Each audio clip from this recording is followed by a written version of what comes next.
A prison officer is a really challenging job. The unpredictability of a prison can be quite challenging when you first start. It's dynamic, it's always changing.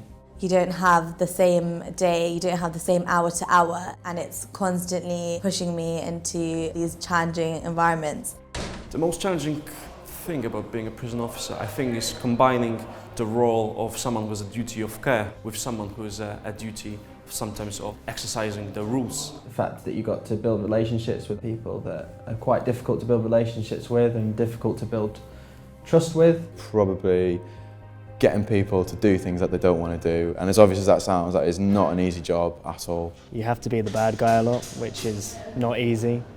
It's probably quite unnatural to tell people older than you and scarier than you that they can't do things, and that can be difficult things. The most challenging thing about being a prison officer is dealing with anger and violence. That is quite troublesome, especially if you've not ever witnessed that before. As someone who hasn't been in prison before, you are faced with a lot of changes and different environments, and I think the most challenging aspect is staying true to what you came in to do, staying true to the reason that you're here.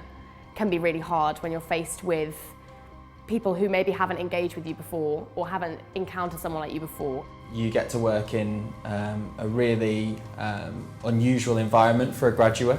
So I've realised how lucky I've become because of working with individuals that have gone through such tough backgrounds, and it's changed my perspective of life in general and given me a very positive outlook. And then you become accustomed to it more, and then you become a lot more relaxed, and I feel like I'm able to start doing a very good job and helping the prisoners with their rehabilitation.